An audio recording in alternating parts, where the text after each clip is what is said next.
Basically पैराफिलियास क्या होता है ना, abnormal way of achieving sexual gratification. तो उसमें बहुत ही वियर्ड तरीके के, तो जो यंग जनरेशन है ना, वो इन चीज़ों में उनको पता नहीं कि बहुत ज़्यादा है ना दिलचस्पी होती है। जब मैं बाहर निकलता एम्स कैंपस में ना, तो एम्स की जो बिल्डिंग है ना, मैं उसको ऐसे करके मतलब ये जैसे हाथ से टच करके ऐसे से करता था, ऐसे से करता था मैं।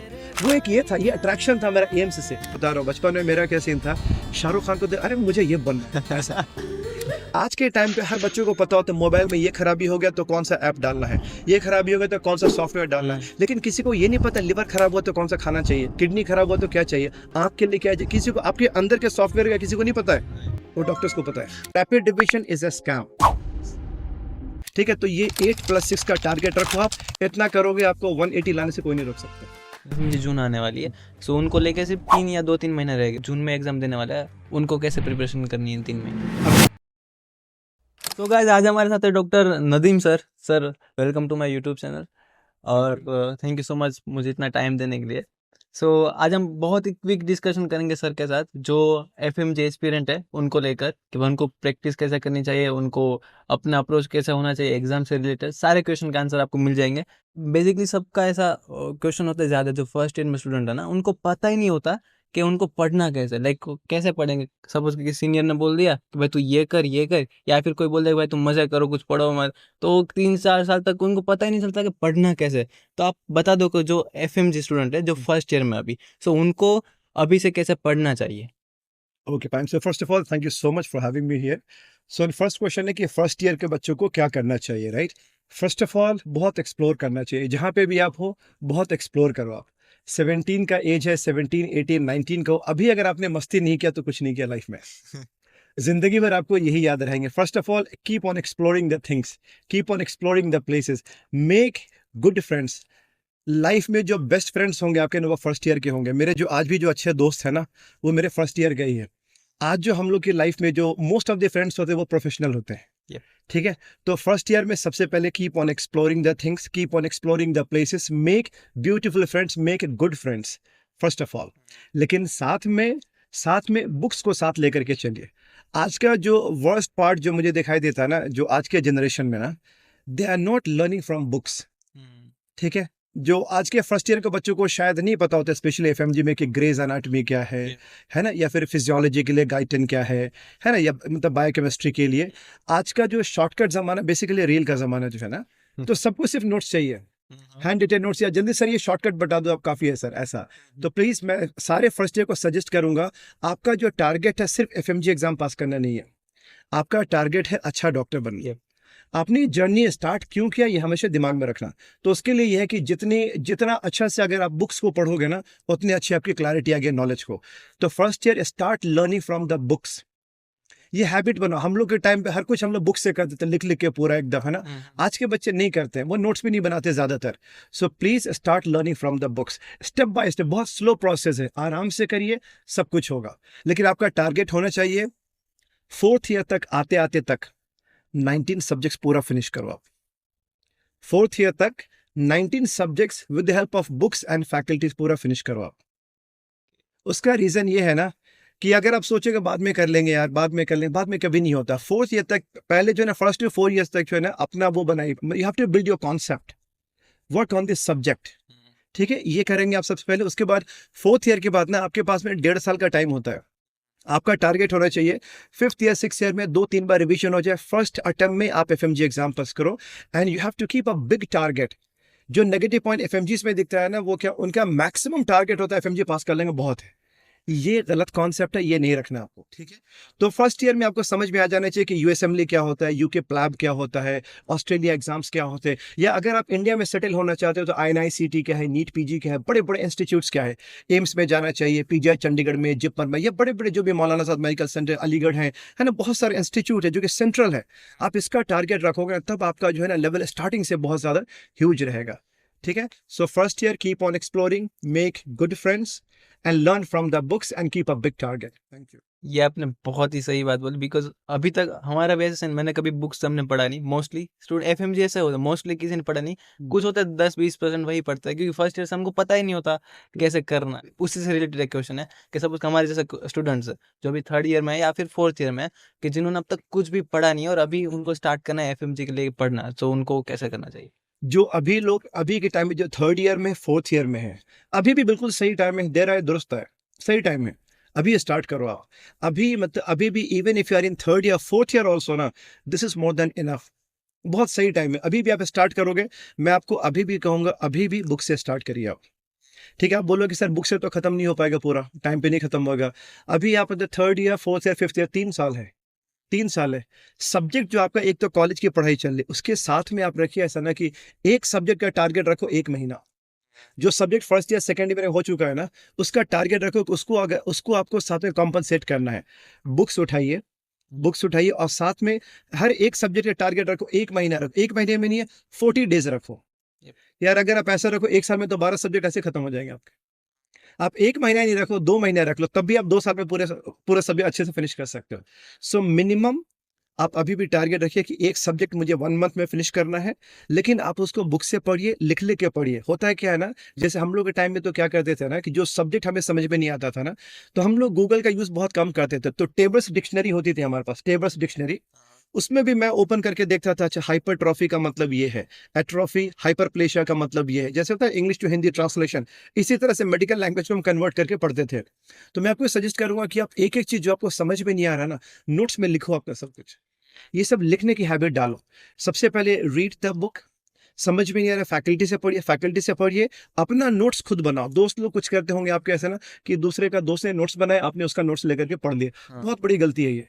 नहीं, आपका नोट्स आपकी हैंडराइटिंग में होना चाहिए. आप अपने हैंडराइटिंग में लिखो, जो आप लिखोगे वो आपके लिए बहुत ज्यादा बेनिफिशियल होगा. तो जो लोग 3rd ईयर में 4th ईयर में भी हो ना, बिल्कुल अभी एकदम सही टाइम है, मोर देन इनफ टाइम है, that in first attempt you can pass your FMG exam. But मैं सभी के लिए यही सजेशन दूंगा कि जो नेगेटिव पॉइंट को हमेशा याद रखना कि एफएमजी पास हो जाएंगे बहुत है. आप एफएमजी के लिए बहुत एनर्जी लगा देते हो, इतनी एनर्जी लगाते हो ना कि आपके पास जो है पीजी के लिए एनर्जी नहीं होती फिर. ठीक है, पीजी के लिए एनर्जी नहीं होती है, तो आप लगता है यार हो गया यार बॉस, तो एक मेडिकल ऑफिसर बन के रह गए, या फिर जेआर बन के रह गए, या फिर एक छोटा मोटा डॉक्टर बन के आप रह गए. ये नहीं करना है. आज के टाइम पे patients are also oriented, so they want super specialist. तो आपका टारगेट ये होना चाहिए कि बुक्स अच्छे से पढ़िए, अच्छा नॉलेज हासिल करो, फर्स्ट अटेम्प्ट में एफएमजी पास करो, लेकिन ड्यूरिंग इंटर्नशिप आप पीजी की तैयारी लगातार करिए.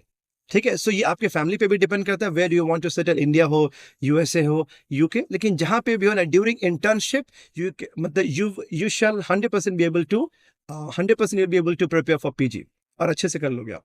ओके. सो अभी मेनली ऐसा होता है कि जब वीडियोस से पढ़ रहे हैं या फिर कोई ना कोई एप्लीकेशन ले ली, तो उन एप्लीकेशन से पढ़ना या वीडियो से पढ़ना कितना वो रहता है, कितना इफेक्टिव है. देखिए आज के टाइम पे अगर मान लिया आपके पास में see overall, if you ask me, online is better, offline is better, I will always say offline is always better.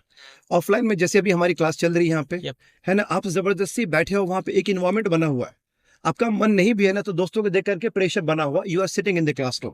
So offline is always best. अगर ऑफलाइन नहीं है आपके पास में ऑप्शन में, तो ऑनलाइन का भी option yes you should keep. Online के पास नेगेटिव पॉइंट क्या होता है ना, कि आप ज्यादा देर बैठ नहीं पाते हो, है ना, ज्यादा देर बैठ नहीं पाते हो, तो हैबिट बनाओ every day only for 4 hours. आपको जहां से करना है करो बस, मतलब होना चाहिए. ऑनलाइन में भी जो देखो आप, जैसे जितने लंबे लंबे वीडियोस होते हैं ना, but yes these videos are effective, है ना. So yes you should go with those videos. Okay sir. अभी एफएमजी जून आने वाली है, सो उनको लेके सिर्फ 3 या 2-3 महीना रहेगा एफएमजी जून को, तो जो एस्पिरेंट है जो जून में एग्जाम देने वाला है, उनको कैसे प्रिपरेशन करनी है इन 3 महीनों? अभी जो लोग एफएमजी एस्पिरेंट है, जिनका एग्जाम अभी जून में 2-3 महीना रह गया, राइट, तो ऑब्वियसली आपने मतलब पहले से पढ़ाई किया ही होगा, है ना, या फिर प्रिपरेशन फेज में होंगे. प्रिपरेशन फेज में है तो बेटर आइडिया क्या होता है कि लास्ट के 3 महीने में आपको 45 डेज पूरा फ्री रखना है. आपका अब तक जो भी प्लानिंग था ना, आपका 15th मई तक पूरा खत्म हो जाना चाहिए प्लानिंग. लास्ट 45 डेज में there should only be revision. Revision कैसा होना चाहिए कि लास्ट को 45 डेज को जो ना आप उसको 2 पार्ट में डिवाइड करो आप. ठीक है. सबसे पहले जो अब आपको रैपिड रिवीजन का लास्ट 45 डेज में जिस सब्जेक्ट जिस फैकल्टी से आपने पढ़ाई किया, उन्हीं का रैपिड रिवीजन करिए आप. ठीक है. देखो ये एग्जाम जो आपको ये समझना चाहिए कि एग्जाम सिर्फ सब्जेक्ट का नहीं है, सब्जेक्ट के साथ में सिर्फ एक अंडरस्टैंडिंग करनी है. सबसे इंपॉर्टेंट है मेमोरी. समझ गए, याद है कि नहीं ये बताओ. मेमोरी आपको याद है तो एग्जाम में आप एग्जैक्टली आप मार्क करके आओगे। Basically this all about your accuracy, your perfection in the exam. अगर एक्यूरेसी नहीं होगा 149 पे अटक जाओगे आप। ठीक है, तो उसके लिए कि मल्टीपल टाइम्स रिवीजन मैंडेटरी है। लास्ट 45 डेज में एक बार रैपिड रिवीजन करिए। ठीक है, 19 सब्जेक्ट आपका एक बार कैसे भी कंप्लीट होना चाहिए 19 सब्जेक्ट्स में, लेकिन 14 to 15 सब्जेक्ट्स में you have to be master. उसमें से most important subject which you should never be missing, right, और मोस्ट इंपॉर्टेंट सब्जेक्ट जो कि आपको करना ही है। सबसे पहले surgery, obs gynae, PSM, after that pathology, फिर ईएनटी, पीडिया, ऑप्था, उसके बाद मेडिसिन। ये 8 सब्जेक्ट से ही ना 180 क्वेश्चंस आ जाएंगे आपके। तो ये सब्जेक्ट्स को अगर आपने बार बार किया है ना, सर्जरी से अगर आप देखोगे 1 ईयर बैक 46 क्वेश्चन आए थे, जो अभी इस टाइम लास्ट एग्जाम हुआ था पीएसएम से 45 क्वेश्चन। आई थिंक आपने सुना होगा 1.5 साल पहले ऑप्स गाइनी से 50 क्वेश्चन आए थे। कुछ नहीं हो तो ये सब, ये जो मेजर सब्जेक्ट्स है ना, जो surgery obs gynae, minimum 30 questions will be there for sure. तो सबसे पहले 8 major subjects and 6 small subjects like psychiatry, radio, ortho, anaesthesia, forensic and derma. ये जो शॉर्ट सब्जेक्ट्स है please do not miss. Short subjects are much scoring, there will be much, मतलब वहां पे क्या होगा, बहुत ज्यादा एक्यूरेसी होगी। साइकेट्री में, एनेस्थीसिया में, फॉरेंसिक में गलती होने के चांसेस बहुत ही कम होते हैं। मेडिसिन में गलती हो सकता है ना, लेकिन एक क्वेश्चन आप एनेस्थीसिया से सही करो या सर्जरी से करो, गोल्ड मेडल थोड़ा नहीं मिलेगा आपको। तो जहां से करना करो। तो ये जो शॉर्ट सब्जेक्ट्स हैं वो विनिंग सब्जेक्ट्स होते हैं। ठीक है, तो ये 8+6 का टारगेट रखो आप। इतना करोगे आपको 180 लाने से कोई नहीं रोक सकता। और सर आप रैपिड रिवीजन की बात बोली तो बहुत सारे स्टूडेंट का यही सवाल होता है। अगर आप यूट्यूब पे भी सर्च में जाओगे ना एसईओ, तो वहाँ देखते हैं रैपिड रिवीजन इज इनफ और नॉट। तो रैपिड रिवीजन इज इनफ और not? First question, if you ask me what about rapid revision, I will say only rapid revision is a scam. हाँ, इस चीज को अच्छे से समझो आप लोग। रैपिड डिवीजन का मतलब समझो पहले, क्या था रैपिड डिवीजन, क्यों स्टार्ट किया गया था रैपिड डिवीजन का। रैपिड डिवीजन उसके लिए था कि अगर मान लो एक फैकल्टी से एक स्टूडेंट ने कुछ पढ़ाई किया, पूरा सब्जेक्ट पढ़ लिया ना, सेम फैकल्टी का फास्ट रिवीजन करना है, उसके लिए था रैपिड डिवीजन। बट अभी के जनरेशन में कुछ ऐसा गलत जो बच्चों में आ गया ना, रैपिड डिवीजन कर लो इनफ है, बिल्कुल भी इनफ नहीं है। आप सोचो सर्जरी 100 आवर्स का होता है, जो कि रैपिड डिवीजन 12 घंटे में, 15 घंटे में, क्या जस्टिस हो सकता है? साइकेट्री जो मेरा सब्जेक्ट 25 से 30 घंटे, क्या मैं 5 घंटे में उसको जस्टिस कर सकता हूँ?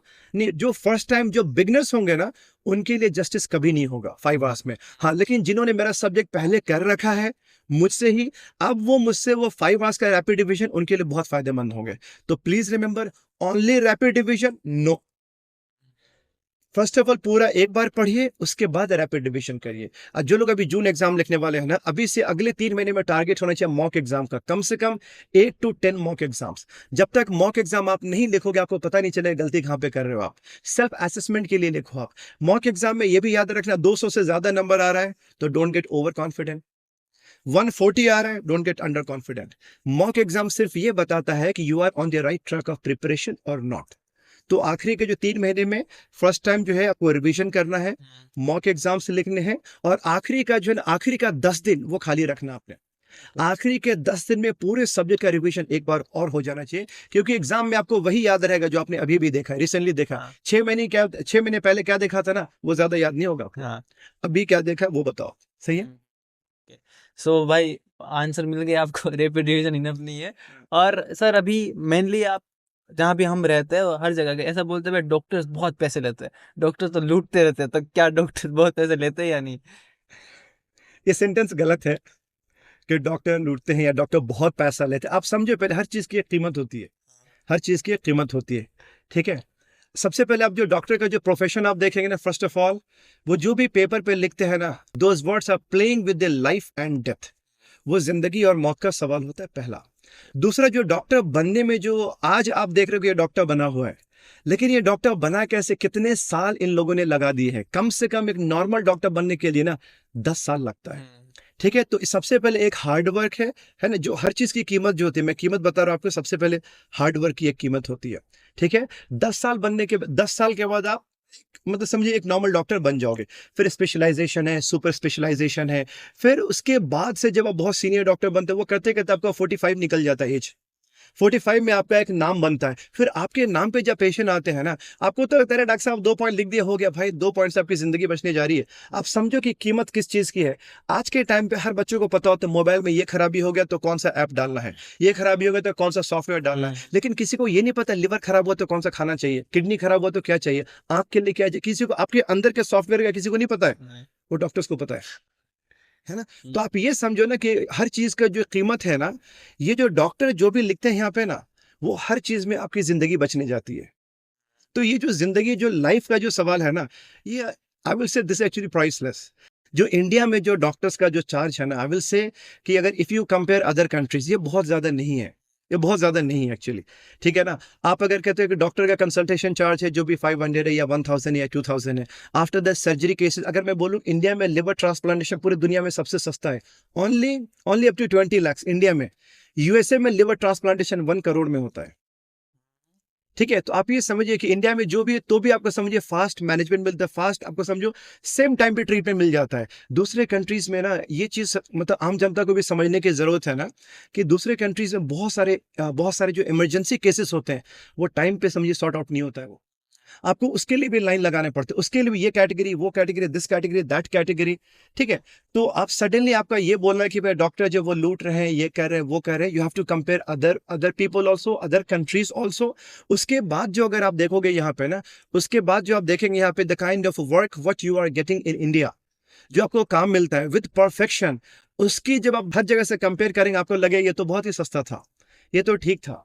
दूसरा एक और चीज समझिए आप यहाँ पे ना, एक लोगों का एक साइकोलॉजिकल बना हुआ है कि यार डॉक्टर साहब ये तो भगवान है यार, है ना, भगवान है यार, है ना, ये भगवान है ना। तो ऊपर से क्या लगता है उनको यार कि ये फिर जैसे कुछ एक्स्ट्रा पैसा मांग लिया इन्होंने, है ना, या फिर कुछ भी जो भी पैसा उनका चार्ज लगा, बोला ये तो बहुत सारा पैसा ले लिया उन्होंने।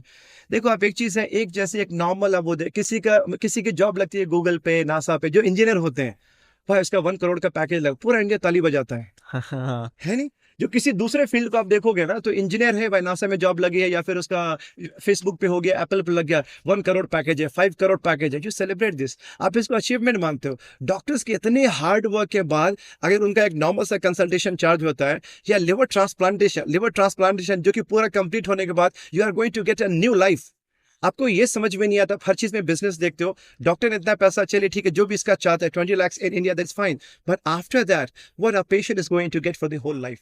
इसको अगर आप बिजनेस में कंपेयर करोगे तो आपको लगेगा कि मतलब डॉक्टर जो कह रहे हैं सही है यार। इसका आंसर बहुत जरूरी था और अच्छे से आपने सर एक्सप्लेन किया। अभी बात यह है कि डॉक्टर की बात हो गई, एफएमजी स्टूडेंट की बात हो रही, और अभी क्या जो नए स्टूडेंट है जो सपना हमारी तरह देख रहे हैं कि भाई हमको डॉक्टर बनना है एक दिन, सो जो अभी नीट की एग्जाम की प्रिपरेशन कर रहे हैं या देने वाले हैं, सो उनको आप क्या कहोगे एडवाइस देनी हो तो? बेसिकली आपका क्वेश्चन है नीट यूजी वाला, नीट यूजी वालों उनको को अभी पीएमटी में एडमिशन चाहिए। हाँ। फर्स्ट ऑफ ऑल आपका एज अभी बहुत ही कम है, 16-17 साल के हैं आप लोग, ठीक है, बहुत सारे सपने हैं।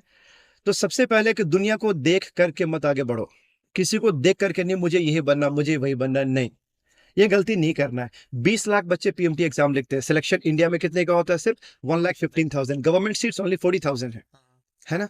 दूसरा है कि भाई अगर नहीं हुआ तो आपके अंदर डिप्रेशन आता है, सुसाइडल टेंडेंसी आता है, फिर बहुत सारे प्रेशर होते हैं, है ना, कि मम्मी क्या बोलेंगे, पापा क्या बोलेंगे, रिलेटिव्स क्या बोलेंगे।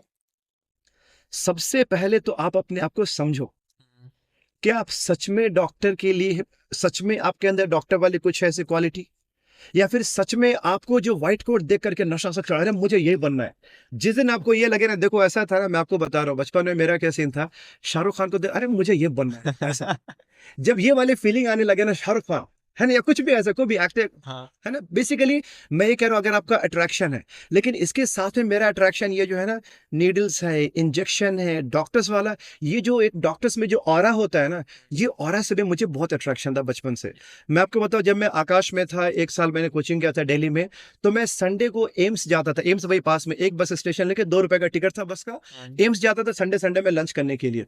मैं सिर्फ जाके वहां पे डॉक्टर्स कैंटीन में बैठ के लंच करता था, मेरे टाइम पे 9 रुपीज का प्लेट आता था, ठीक है। तो मैं सिर्फ वो देखता था एमबीबीएस के स्टूडेंट्स, ये लोग कैसे बात करते हैं, देखो तो जरा, बात तो है, कुछ तो बात है इनके अंदर में। मैं 2 घंटा बैठ के लंच करता था, और जनरली जब मैं बाहर निकलता एम्स कैंपस में ना, तो एम्स की जो बिल्डिंग है ना, मैं उसको ऐसे करके मतलब ये जैसे हाथ से टच करके ऐसे से करता था, ऐसे से करता था मैं। वो एक ये था, ये अट्रैक्शन था मेरा एम्स से। तो मैं सारे जितने भी जूनियर बच्चे हैं आज के टाइम पे ना, प्लीज अंडरस्टैंड योर अट्रैक्शन। अगर आपको जेन्युइनली अट्रैक्शन है तो प्लीज आगे बढ़िए, लेकिन अगर एक बार आप आगे बढ़ गए ना तो फिर चुपचाप आगे बढ़ो, एक चीज फिक्स करो टारगेट, अब इसके पीछे आप लग जाओ किसी भी तरह से। जब भी अगर आपको, तो first of all understand yourself, assess yourself. अगर वो अट्रैक्शन है प्लीज आप आगे बढ़िए, है ना। मतलब दुनिया में ऐसा कोई भी एग्जाम नहीं है कि अगर आपने अच्छी तरह से ठान लिया वो आपका पास नहीं होगा। अगर एक जगह नहीं होगा दूसरे जगह होगा। ओवरऑल सितारों के आगे जहां और भी है। बहुत सही सर। और अभी एक ये सवाल है कि हम लोग नीट में एमबीबीएस कर रहे हैं या कोई कहीं भी पढ़ रहे हैं, बहुत मिस्टेक्स होती है और हम ऐसा चाहते हैं कि हमारे जो जूनियर्स होंगे उनको उससे नहीं गुजरना चाहिए, ना पड़े मतलब गुजरना। तो आपने कोई अपने एमबीबीएस में कोई मिस्टेक की थी? मैंने मिस्टेक तो नहीं, आप बोल लो कि अपने जूनियर्स को नहीं होना चाहिए, हमारे टाइम में थोड़ा बहुत वो रैगिंग इंट्रो हो जाता था। आई फील कि आज के टाइम पे वो नहीं होना चाहिए, बट रैगिंग नहीं होना चाहिए, but there should be intro, intro होना चाहिए। रैगिंग नहीं होना चाहिए, परेशान नहीं करना चाहिए। आप इंट्रो करने से क्या होता है, सीनियर जूनियर में ना एक अच्छा सा हेल्दी रिलेशन पैदा होता है। देयर शुड बी इंट्रो, हंसी मजाक हो जाए, लेकिन वो जो कहते हैं बहुत ज्यादा परेशान करना, रैग करना, दैट इज 100% रॉन्ग। ओके, भी हमारा एक दूसरा सेगमेंट है, थोड़े उसमें फनी क्वेश्चन है। सो पहला ऐसा क्वेश्चन है कि अगर आपको सुपर पावर मिलती तो आप कौन सी सुपर पावर लेना चाहते? आई थिंक मुझे सुपर पावर मिल गया है, I am already a doctor. If अगर एमबीबीएस से कोई मीम्स होता, ठीक है, अभी इंस्टाग्राम पे बहुत मीम चल रहे हैं, तो एमबीबीएस एक मीम होता, सो आपको क्या लगता है कौन सा सब्जेक्ट और कौन सी टेक्स्ट बुक है जिनका मीम सबसे ज्यादा वायरल होता? सब्जेक्ट में कहूँ तो साइकेट्री है, साइकेट्री में सेक्सुअल डिसऑर्डर और पैराफिलियास। बेसिकली पैराफिलियास क्या होता है ना, abnormal way of achieving sexual gratification. तो उसमें बहुत ही वियर्ड वियर्ड तरीके के, तो जो यंग जनरेशन है ना, वो इन चीज़ों में उनको पता नहीं कि बहुत ज़्यादा है ना दिलचस्पी होती है। जब मैं क्लास लेता हूँ ना, सबसे ज़्यादा जो शांति वाला इन्वायरमेंट, शांति के साथ में बहुत ज़्यादा हंगामा जो होता है, वही आपके चैप्टर पैराफिलियास। ओके। क्लास पूरा शांत हो जाता है ना। सर अभी आईपीएल बहुत चल रही है, क्रिकेट का माहौल है पूरी तरफ। अगर एमबीबीएस में या फिर डॉक्टर्स में ये पूरी क्रिकेट टीम होती तो ओटी में सर्जरी के टाइम पे अंपायर कौन होता? आप अंपायरिंग का पूछ रहे हो, यानी कि जो डिसाइड करे सही है गलत है। हाँ। ठीक है, तो ओटी में, ऑपरेशन थिएटर में मैं कहूँगा, देखो फर्स्ट ईयर सब्जेक्ट है अनाटमी, तो अब उससे कि जो अंपायर का जो रोल करेंगे during surgery, that should be anatomist, है ना। क्योंकि अब यूएसए यूके समय देखेंगे वहां पे ना, सर्जन के साथ में मतलब वन अनाटमिस्ट शुड बी देयर। वहां पे डिग्री मिलती है, जो आप जो पीजी करते हैं अनाटमी में ना, वो आपको मिलता है एमएस अनाटमी मिलता है, इंडिया में एमडी अनाटमी मिलता है। तो वहां पे क्या सीन है कि one anatomist is suppose to stay with surgeon, है ना, ताकि कहीं पे जो भी आप डाइसेक्ट कर रहे हो डिसेक्शन के टाइम में, वो आपको सही से गाइड कर सके। तो आई वुड से कि anatomist. Okay sir, thank you so much, आपने हमको इतना सारा टाइम दिया और आप जो हमको इतने अच्छे से पढ़ाते हो उसके लिए specially thank you so much. Okay, thank you so much, I wish you all the best, thank you so much.